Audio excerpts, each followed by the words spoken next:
الحمد للہ وکفا والصلاة والسلام علی عباده الذین اصطفى خصوصاً علی افضلهم وخاتم النبیین محمد الامین وعلی آلہ وصحبہ اجمعین. اما بعد فقد قال اللہ تبارک وتعالی کما ورد فی سورة الاحزاب: اعوذ باللہ من الشیطان الرجیم بسم اللہ الرحمن الرحیم. یا ایہا الذین آمنوا اذکروا نعمت اللہ علیکم اذ جاءتکم جنود فارسلنا علیہم ریحا وجنودا لم تروها وکان اللہ بما تعملون بصیرا. اذ جاءوکم من فوقکم ومن اسفل منکم واذ زاغت الابصار وبلغت القلوب الحناجر وتظنون باللہ الظنونا هنالک ابتلی المؤمنون وزلزلوا زلزالا شدیدا. وإذ يقول المنافقون والذين في قلوبهم مرض ما وعدنا الله ورسوله إلا غرورا. وَإِذْ قَالَتْ طَائِفَةٌ مِّنْهُمْ يَا أَهْلَ يَثْرِبَ لَا مُقَامَ لَكُمْ فَارْجِعُوا وَيَسْتَأْذِنُ فَرِيقٌ مِّنْهُمُ النَّبِيَّ يَقُولُونَ إِنَّ بُيُوتَنَا عَوْرَةٌ وَمَا هِيَ بِعَوْرَةٍ إِن يُرِيدُونَ إِلَّا فِرَارًا. صدق اللہ العظیم. رب اشرح لي صدری ويسر لي أمری واحلل عقدۃ من لسانی يفقهوا قولی. اللہم ربنا الہمنا رشدنا وعذنا من شرور انفسنا. اللہم ارنا الحق حقا وارزقنا اتباعہ وارنا الباطل باطلا وارزقنا اجتنابہ. آمین یا رب العالمین. ذہن میں تازہ کر لیجئے کہ مطالعہ قرآن حکیم کے جس منتخب نصاب کا سلسلے وار درس ان مجالس میں ہو رہا ہے اس کا یہ 5واں حصہ ہے جو زیر درس ہے، جو صبر اور مصابرت کے موضوع سے متعلق ہے. جیسا کہ سورۃ العصر میں آیا تھا: والعصر ان الانسان لفی خسر الا الذین آمنوا وعملوا الصالحات وتواصوا بالحق وتواصوا بالصبر. تو جو سنگھائے میل ہے صراط مستقیم کے راہ نجات کے، اس کا پہلا سنگ میل ایمان، دوسرا عمل صالح، تیسرا تواصی بالحق اور چوتھا تواصی بالصبر. تو یہ تواصی بالصبر سے متعلق آیات ہیں جو ہم پڑھ رہے ہیں. تو میں نے عرض کیا تھا کہ ایک صبر تھا کہ جو مکے میں اہل ایمان کو کرنا پڑ رہا تھا. وہ کیا تھا؟ جو پرسیکیوشن بھی آ رہی ہے، جو ٹارچر بھی دیا جا رہا ہے، جو ایذا رسانی ہو رہی ہے، اس سب کو برداشت کرو، صبر کرو، ڈٹے رہو، لیکن کوئی جوابی کارروائی نہ کرو. یہ یک طرفہ صبر تھا. اور اس میں ہم سورہ عنکبوت کا مطالعہ کر چکے ہیں کہ مکی دور کے صبر کے ضمن میں قرآن مجید کی جامع ترین صورت وہ ہے. مدینے میں آنے کے بعد اب صبر جو ہے مصابرت میں تبدیل ہو گیا، یعنی اب دو بدو مقابلہ ہے. اب قتال فی سبیل اللہ کا دور شروع ہو گیا ہے. اب اگر اہل ایمان صبر کر رہے ہیں تو کفار بھی صبر کر رہے ہیں. اگر اہل ایمان کے لوگ کو شہید ہو رہے ہیں تو کافر بھی قتل ہو رہے ہیں. یہ اب دو بدو. لیکن صبر اس میں اس اعتبار سے کہ جو بھی بندہ مومن غزوے میں شرکت کے لیے باہر نکلتا ہے وہ گویا کہ اپنی جان ہتھیلی پر رکھ کر نکلتا ہے. واپس آ گیا تو یہ ایک طرح کا بونس ہے، ایک طرح کا انعام ہے. ورنہ جنگ میں جانے کا مطلب یہ ہے کہ آپ اپنی زندگی کے رسک لے رہے ہیں. تو اس میں ظاہر بات ہے کہ اپنی جان کی محبت، اپنے اولاد کی محبت، مال و اسباب کی محبت، اپنے گھر اور جائیداد کی، یہ تمام چیزیں ہیں جو روکتی ہیں مت نکلو مت نکلو مت نکلو. لہذا یہاں پر جو صبر کی تلقین ہے وہ یہ ہے کہ نکلو اللہ کی راہ میں. انفروا خفافا وثقالا، نکلو اللہ کی راہ. تو یہ جو ہم نے پڑھنا شروع کیا تو پھر پہلے اذن قتال سے متعلق آیات کہ وہ دور ختم ہو گیا کہ اب ٹیک آل پرسیکیوشن وداؤٹ اینی ریٹیلیشن، اب تم بھی جوابی کارروائی کر سکتے. پھر حکم قتال آیا. پہلے اذن قتال تھا، پھر حکم قتال آیا. پھر ہم نے قتال کی جو پہلی سب سے بڑی سمجھ یہ کہ جو پہلا مورچہ لگا وہ بدر، اس پر ہم نے سورہ انفال کی آیات پڑھی۔ پھر دوسرا بڑا مورچہ جو ہے وہ غزوہ احد، ہم نے پچھلے 3 نشستوں میں اس کے بارے میں سورہ آل عمران کی آیات پڑھی۔ غزوہ بدر پر پوری ایک سورت ہے سورہ انفال، 75 آیات پر مشتمل، ایک مسلسل خطبہ ہے جو نازل ہوا ہے۔ غزوہ احد پر 60 آیات پر مسلسل ایک خطبہ ہے جو سورہ آل عمران میں شامل ہے، آیت نمبر 121 سے لے کر 180 تک۔ اس کے بعد جو بڑا مارکا لگا ہے وہ غزوہ احزاب ہے، لیکن اس کا تاریخی پس منظر پہلے سمجھ لیجئے۔ غزوہ بدر کے بعد جو کیفیت ہوئی تھی، اگر ہم اسے کلائمیکس کہیں تو غزوہ احد کے بعد جو کیفیت ہو گئی وہ اینٹی کلائمیکس تھا۔ غزوہ بدر کے بعد مسلمانوں کی دھاک بیٹھ گئی تھی، مسلمانوں کا مورال بہت بلند ہو گیا تھا۔ 313 جو ہیں انہوں نے 1000 کو بھگایا، 70 کو کاٹ کر رکھ دیا، 70 کو قیدی بنا لیا، جبکہ یہ 313 بیچارے پوری طریقے سے مسلح بھی نہیں تھے اور وہ کیل کانٹے سے لیس ہو کر آئے تھے۔ لیکن یہ یوم الفرقان، اب اس سے پورے عرب میں دھاک بیٹھ گئی۔ یہی وجہ ہے کہ پھر عبداللہ ابن ابی جو ہے، جو ابھی تک ریلیکٹنٹ تھا، وہ ایمان نہیں لایا تھا، وہ بھی ایمان لے آیا۔ تو اس کی علامت سمجھیے کہ اور بھی بہت سے لوگ ایمان لے آئے مسلمانوں کی اس کیفیت کو دیکھ کر۔ غزوہ احد میں آ کر سچویشن ریورس ہو گئی۔ کیوں ہوئی ہے یہ ہم تفصیل سے بحث کر چکے ہیں پچھلی نشستوں میں۔ نتیجتاً تو ریورس ہو گئی، 70 صحابہ شہید ہو گئے، کفار کے غالباً 30-35 افراد صرف مارے گئے، اور 70 صحابہ جو شہید ہوئے ان میں حضرت حمزہ اور حضرت مصعب بن عمیر جیسے لوگ بھی تھے۔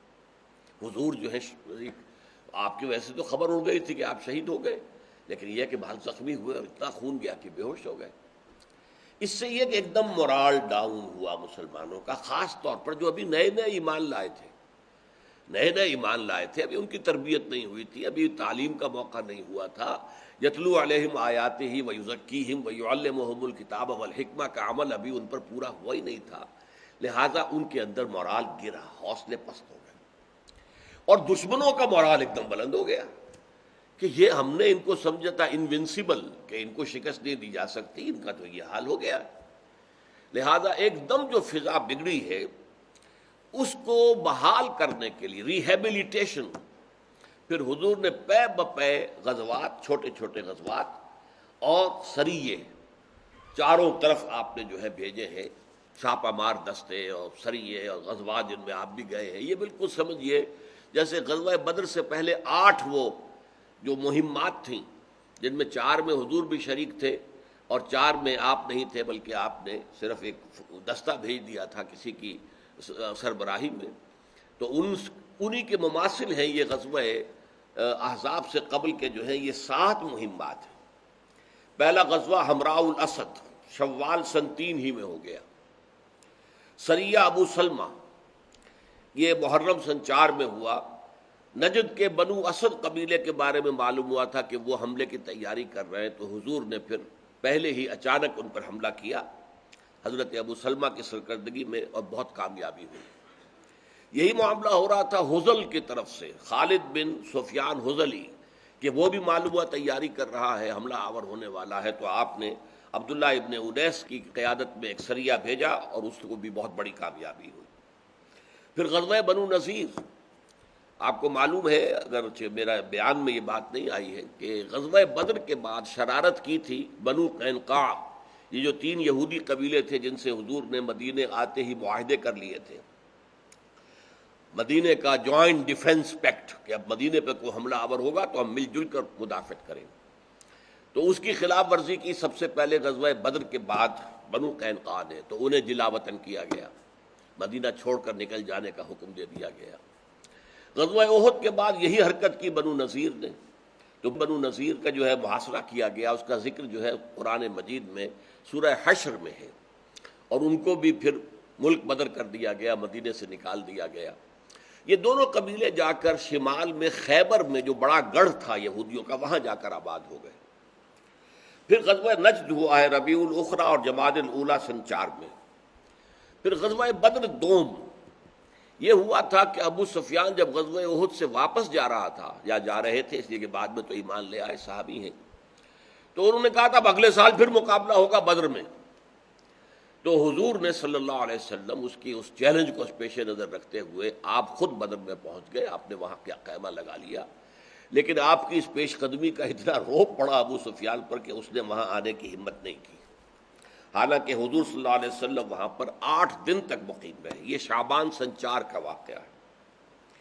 پھر یہ کہ 6 مہینے کچھ سکون کے ساتھ گزرے. پھر حضور صلی اللہ علیہ وسلم نے غزوہ دوبۃ الجندل، شام کی سرحد کے قریب، یہ 7 غزوات و سرایا ہے کہ جو غزوہ احد اور غزوہ احزاب کے مابین. اس کے بعد غزوہ احزاب آیا ہے. اب خاص اس کا جو پس منظر ہے وہ جان لیجئے. اس کے اصل محرک بنے وہ یہودی، بنو قینقاع اور بنو نذیر کے یہودی جو مدینے سے باہر نکال دیے گئے تھے اور وہ جا کر خیبر میں آباد ہو گئے تھے. انہوں نے 20 افراد کا ایک وفد تشکیل دیا جو پہلے مکے آیا، قریش والوں سے بات کی کہ ہم آئیں گے، شمال سے حملہ کریں گے، آپ لوگ جنوب سے آئیے. پیکٹ ہو گیا ان کا کہ ٹھیک ہے، ایک دفعہ مل جل کر اب ان کا خاتمہ کر دینا چاہیے، محمد کا صلی اللہ علیہ وسلم ان کے ساتھیوں کا رضوان اللہ تعالی علیہ مجمعین. پھر وہ بنی غطفان کی طرف گئے جو مدینے کے مشرق کی طرف نجد کا علاقہ ہے، اس کے جو قبیلے تھے، ان سے بھی جا کر یہی بات ہوئی، پیکٹ ہو گیا. اسی وجہ سے اس کا نام ہے غزوہ احزاب، اس لیے کہ اس سے پہلے جتنے غزوے ہوئے ہیں ان میں ایک قبیلے سے مقابلہ تھا. بدر میں بھی صرف قریش تھے، احد میں بھی صرف قریش تھے. اس کے بعد کے بھی جو سرایا ہے وہ ایک ایک قبیلے کے خلاف ہی اقدام تھا. اب یہ احزاب، حزب کی جمع، کہ یہ احزاب جو ہے جمع ہو کر آئے ہیں، اور قرآن نے الفاظ استعمال کیے ہیں من فوقکم و من اسفل منکم، یعنی فوق اصل میں کہتے ہیں مدینے کے مشرقی علاقے کو، چونکہ سطح مرتفع ہے، سطح بلند ہوتی چلی جاتی ہے. یہ فوق سے، اوپر سے آ رہے ہیں. اور اسی معنی میں کہا جا سکتا ہے کہ جو شمال سے آئے تھے وہ بھی فوق سے آئے تھے، اور من اسفل منکم نیچے سے، چونکہ مکے سے جو قریش آئے تھے وہ تہامہ کے علاقے سے ہو کر آئے تھے، وہ ساحلی علاقہ ہے اور وہ نیچا ہے تو نشیب کا علاقہ، وہاں سے وہ چڑھ کر جو ہے مدینہ تک پہنچے. تو 4000 کا لشکر قریش کا آ گیا اور اس نے کوہ احد کے مغرب کی جانب پڑاؤ ڈال دیا. 4000 کا لشکر جو ہے وہ بنو غطفان کا مشرق سے آ گیا، نجد سے آ گیا، من فوقکم. 2000 یا اس سے کچھ زائد لوگ جو ہیں وہ آ گئے بنو نذیر، بنو قینقاع اور یہود جو ہیں وہ خیبر کے. اس طرح 10 سے لے کر 12000 کا لشکر آ گیا. یہ شوال سن 5 کا واقعہ ہے. اب آپ اندازہ کیجئے کہ انہوں نے آ کر جو گھیرا ہے مدینے کو، تو صرف جو ہے جنوبی علاقہ جہاں حرات ہے، حرات اصل میں وہ لاوے کی چٹانیں ہیں مدینے کے 2 سائڈز میں، کہ جن پر نہ گھوڑا چل سکتا ہے نہ اونٹ چل سکتا ہے، پاؤں پھسلتا ہے. وہ کالی کالی چٹانیں، جو لوگ بھی گئے ہیں مدینے کی، انہوں نے اگر زیارت کی ہے تو جو مسجد قباء ہے وہاں پر آپ کو وہ سیاہ رنگ کے پتھروں اور روڑوں وغیرہ کی، بڑے پتھر چھوٹے روڑے، وہاں سے کوئی لشکر حملہ آور نہیں ہو سکتا تھا. یہ شمالی میں تھا، احد جو ہے، احد کے ادھر، ادھر کے ادھر. اب یہ کہ مدینے کی کل آبادی بھی 10,000 نہیں تھی، بوڑھے بچے عورتیں شمال کر. حضور کے پاس کل نفری 3000 کی تھی، ان میں منافق بھی تھے. یہی 3000 غزوہ احد میں تھے، ان میں سے 700 منافق نکل گئے تھے، وہ یاد ہوگا آپ کو. تو اس وقت بھی منافقین اس سے کم تو نہیں ہوں گے، کچھ زیادہ ہی ہوئے ہوں گے اس عرصے کے اندر، جبکہ مورال بہت ڈاؤن ہوا ہے تو تعداد زیادہ ہی ہوگی. تو ایک کھچڑی پکی ہوئی تھی اہل ایمان کی اور منافقین کی. اور ان تمام غزوات اور تمام جو بھی مشکلات آئی ہیں، ان کا جو فلسفہ بیان ہوا ہے وہ یہ ہے کہ اللہ تعالیٰ تمییز کر دینا چاہتا ہے، ممیز کر دینا چاہتا ہے کون حقیقی مومن ہے اور کون جھوٹ موٹ کے مومن ہے. وہ مدعی ہیں ایمان کے، وَمِنَ النَّاسِ مَن يَقُولُ آمَنَّا بِاللَّهِ وَبِالْيَوْمِ الْآخِرِ وَمَا هُم بِمُؤْمِنِينَ. لوگوں میں سے کچھ ہے جو دعویٰ کرتے ہیں کہ ہم اللہ پر اور یوم آخر پر ایمان رکھتے ہیں، وہ مومن نہیں ہے حقیقت میں، کمالی دعویٰ ہے. تو یہ تمییز جو ہے، ابتلا، جانچ لینا، پرکھ لینا، یہ لفظ ہم پڑھ چکے ہیں سورہ آل عمران کے اندر بھی. تمہارے دلوں میں جو کچھ ہے اس کو پوری طرح پرکھ لے. تو اس اعتبار سے یہ کلائمیکس ہو گیا ہے. اور اس میں ایک نکتہ نوٹ کر لیجئے، ذاتی طور پر حضور صلی اللہ علیہ وسلم کو جو ایذائیں پہنچی ہیں مکے میں، اس کا کلائمیکس طائف کا واقعہ ہے، وہ کلائمیکس ہے۔ مولانا مناظر حسن گیلانی رحمۃ اللہ علیہ کی بڑی مختصر کتاب ہے سیرت پر، النبی الخاتم، انہوں نے یہ نکتہ بیان کیا ہے کہ اصل میں یوم طائف حضور کے لیے اس وقت تک گویا کہ اللہ تعالیٰ نے حضور کو کفار کے حوالے کیا ہوا تھا کہ جو چاہو کر کے دیکھ لو ہمارے نبی کے ساتھ، آزما لو ان کے ثبات کو، ان کے صبر کو، ان کے استقامت کو، ان کی ول پاور کو دیکھ لو، جو چاہو کر لو، ہم راستے میں نہیں آئیں گے، ٹھوک بجا کر دیکھ لو ہمارے نبی کو۔ لیکن یہ پروسیس پہنچ گیا کلائمیکس کو طائف میں، اور اس میں میں نے آپ کو وہ دعا سنائی تھی جو حضور کے قلب مبارک سے نکلی ہے گہرائیوں سے۔ اس کے بعد سے ٹرن ہو گیا معاملہ حضور کی حفاظت معجزانہ انداز میں، کہ حضور مکے سے چلے ہیں، رات کو نکلے ہیں تو حالانکہ پہرا موجود تھا کوئی دیکھ نہیں سکا، پھر آپ غار ثور میں اگر روپوش ہیں تو غار ثور کے دہانے پر پہنچ گئے ہیں، پھر بھی نہیں دیکھ سکے۔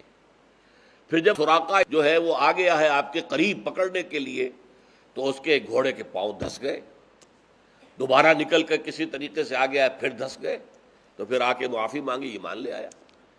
تو یہ جو معجزانہ تحفظ تھا حضور کا، یہ در حقیقت غزوہ طائف کے جو حالات تھے اس کے بعد ہوا۔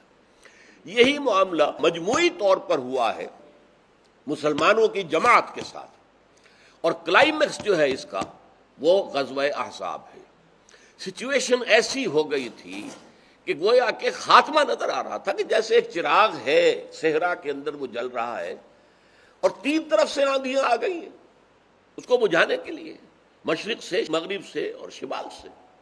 بس خالص جنوب کا جو علاقہ تھا مدینے کے جہاں وہ ہر رات تھے وہ کھلا ہوا تھا، باقی تین طرف سے گھیراؤ تھا سخت، اور سب رست بند ہے، کچھ نہیں آ سکتی، باغات تک رسائی نہیں ہے کہ وہاں سے کچھ پھل لا سکے۔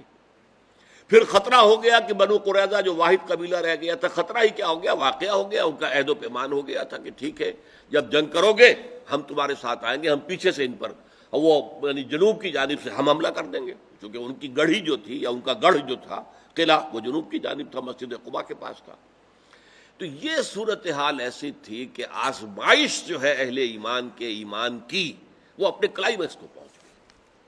اس میں جو ثابت قدم رہے بس گویا کہ ان کے لیے اللہ تعالیٰ کی طرف سے سند عطا ہو گئی کہ واقعتاً یہ لوگ وہ ہیں کہ جنہوں نے جو عہد اللہ سے کیا تھا وہ پورا کر دکھایا۔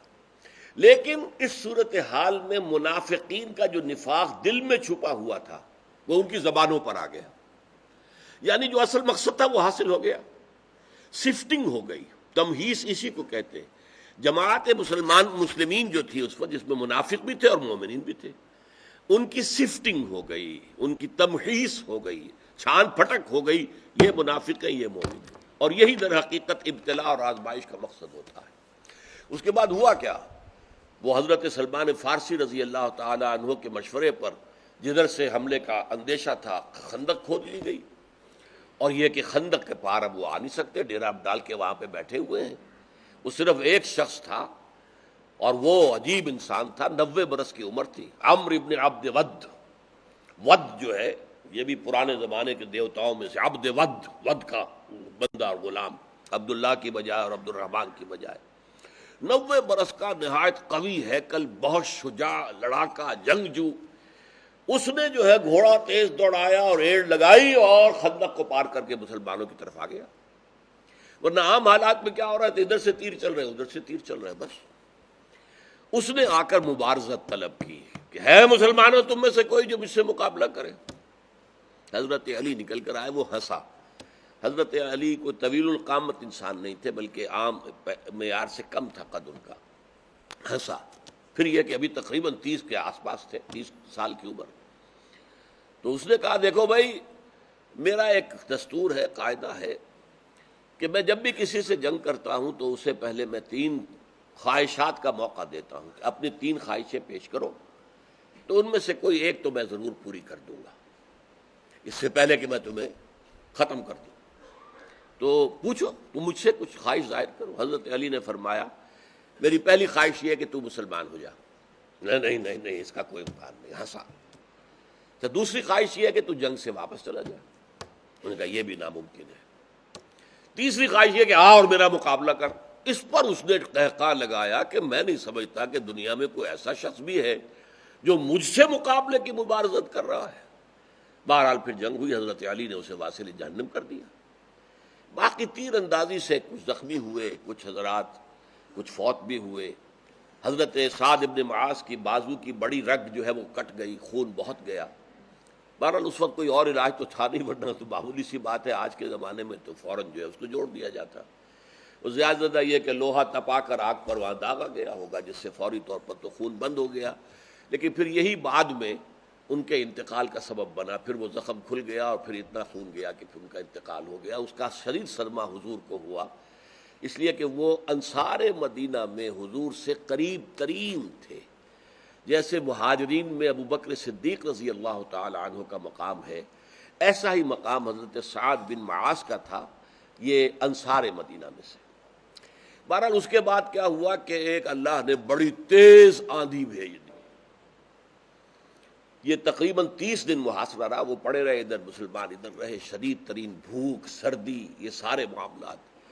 لیکن یہ کہ پھر آخر میں اللہ نے ایک تیز آندھی بھیجی۔ اس آندھی نے کیا کیا، ان کی جو دیگیں چڑھی ہوئی تھیں راشن پکانے کے لیے وہ الٹ گئیں، خیموں میں آگ لگ گئی، آنکھیں ریت سے بھر گئیں، کوئی نظر نہیں آ رہا، ایک وہاں پر افراتفری مچ گئی اور ایک عجیب جو ہے ان کی حالت ہو گئی۔ پھر انہوں نے خیمے اکھاڑے اپنے، اور وہ اپنے اپنے گھروں کو چلے گئے۔ یعنی باقاعدہ مقابلے کی نوبت ہی نہیں آئی، لیکن سچویشن ایسی کریٹ کر دی گئی تھی کہ جس میں امتحان پورا ہو گیا، آزمائش مکمل ہو گئی، کھوٹے اور کھرے کا امتیاز ہو گیا، کون صاحب ایمان ہے اور کون نہیں ہے یہ بات واضح ہو گئی۔ تو اب آیات کی طرف آئیے۔ پہلی آیت میں اللہ تعالیٰ نے پورے واقعے کو ایک آیت میں سمو دیا۔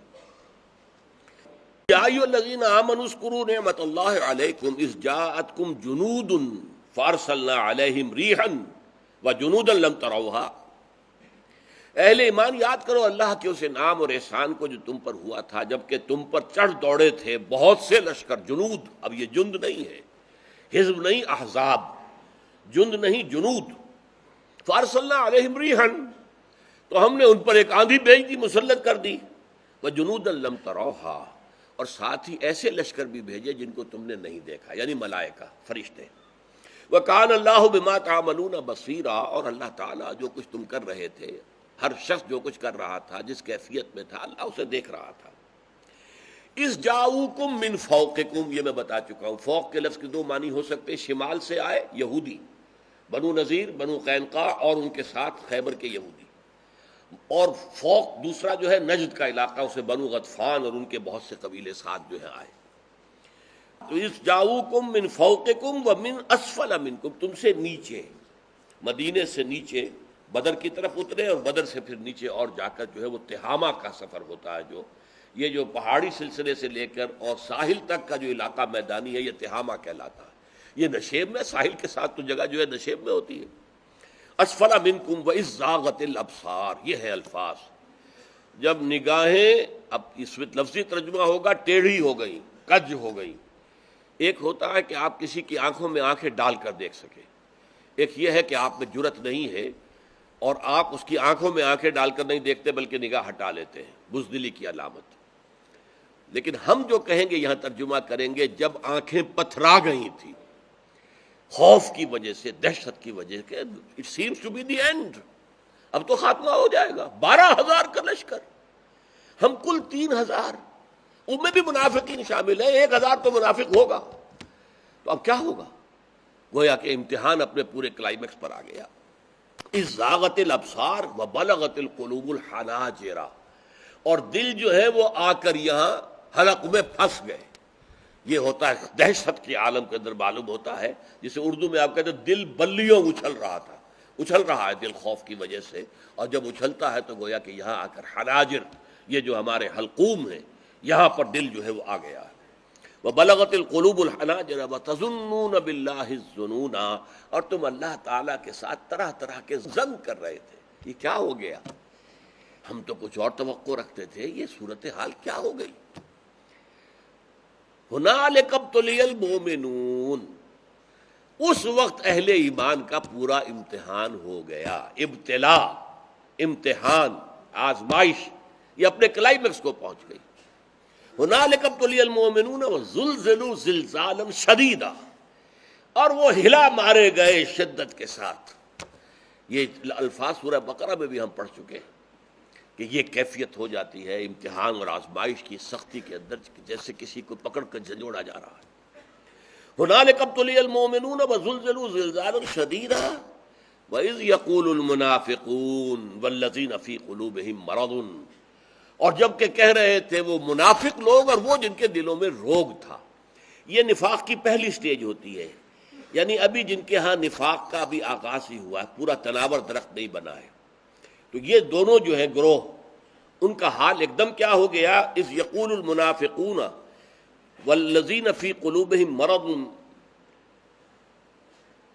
ما وعدنا اللہ ورسولہ الا غرورا، ہم سے اللہ اور اس کے رسول نے جو وعدے کیے تھے جھوٹے نکلے، ہمیں دھوکہ دیا گیا، ہمیں سبز باغ دکھائے گئے، ہم سے کہا گیا تھا قیصر و کسریٰ کے خزانے تمہارے قدموں میں آئیں گے۔ حال یہ ہے کہ ہم رفع حاجت کے لیے باہر نہیں نکل سکتے، اس طرح کے محاصرے کے اندر ہم آ چکے ہیں، زندگی جو ہے خاتمے کے قریب آ چکی ہے۔ صورتحال اس درجے خوفناک بن گئی، اور جبکہ وہ کہہ رہے تھے وَإِذْ قَالَ طَائِفَةٌ مِّنْهُمْ، اور جبکہ ان میں سے ایک گروہ کہہ رہا تھا یا اہل یثرب لا مقام لکم فارجعوا، اے یثرب والو تمہارا کوئی مقام کوئی ٹھکانہ اب نہیں ہے، تم مقابلہ نہیں کر سکتے، لوٹ جاؤ۔ اور فرجعوا سے دونوں معنی ہو سکتے ہیں، گھروں کو لوٹ جاؤ، امان طلب کر لو، محمد کو اور ان کے ساتھیوں کو حوالے کر دو ان کے، یہ منافقین مدینہ کہہ رہے ہیں۔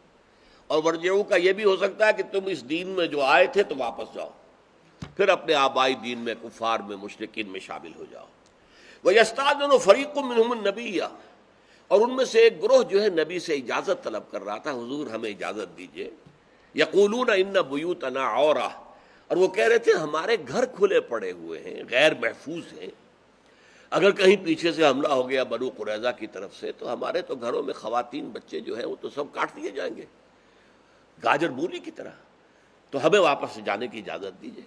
حالانکہ وما ہی اب عورہ، وہ نہیں تھے کھلے ہوئے، حضور نے انتظام کیا تھا، تمام خواتین اور بچوں کو ایک بڑی حویلی کے اندر جمع کر کے وہاں پہرا بٹھایا تھا۔ حضرت حسان ابن ثابت پہرے کے اوپر تھے اور بڑی مضبوط حویلی تھی، تو وہ ایسا خطرہ نہیں تھا، لیکن فرمایا ان بیوتنا عورہ وما ہی بعورہ ان یریدون الا فرارا، وہ نہیں چاہتے تھے مگر دوڑ جانا، فرار، جنگ سے پیچھے بھاگ جانا، جنگ سے بچ جانا، جانیں بچا لینا، یہ ان کا ارادہ تھا۔ تو یہ منافقین کا رد عمل ہوا ہے اس سچویشن پر۔ اس سے ظاہر ہو گیا کون منافق ہیں، کھل کر آ گیا لوگوں کے سامنے، ہر ایک نے پہچان لیا کہ یہ ہمارے ہاں کا، یوں سمجھیے اور ویک پوائنٹ، ہماری قوت کے اندر جو کمزوری کا ایک پہلو ہے وہ یہ ہے، اور یہ چیز ہے جو تمییز ہو گئی۔ سورہ آل عمران ہی کی آیت تھی، اصل میں سورہ آل عمران میں اور بہت قیمتی موتی تھے اس موضوع سے متعلق، لیکن میں مختصر کر رہا ہوں، لہذا میں نے ان چیزوں کو چھوڑ کر اب غزوہ احزاب آج لیا ہے، ورنہ وہاں تھا ما کان اللہ لیذر المؤمنین علی ما انتم علیہ حتی یمیز الخبیث من الطیب، اللہ کا یہ طریقہ نہیں ہے کہ تمہیں چھوڑ دے اسی حال میں جس میں تم ہو، تم گڑبڑ ہو، مومن منافق ملے جلے موجود ہو، گڑبڑ ہو، مسجد میں تو منافق بھی آتے نمازیں پڑھتے، تو تم جو گڑبڑ تھے، ما کان اللہ لیذر المؤمنین علی ما انتم علیہ حتی یمیز الخبیث من الطیب، جب تک کہ اللہ تعالیٰ پاک کو ناپاک سے علیحدہ نہ کر دے۔ تو پاک اہل ایمان جن کے دل پاک تھے اور جن میں جو منور تھے نور ایمان سے، اور خبیث و منافقین، حتی یمیز الخبیث من الطیب، خبیث کو جب تک کہ طیب سے پاک علیحدہ نہ کر دے، اللہ تعالیٰ جو ہے اس کی سنت یہ رہی ہے کہ وہ نہیں چھوڑتا اس گڑبڑ صورتحال کے اندر۔ تو یہ صورتحال جو ہے بتمام و کمال غزوہ احزاب کے اندر پوری ہو گئی۔ بارک اللہ لی ولکم فی القرآن العظیم ونفعنی وإیاکم بالآیات والذکر الحکیم۔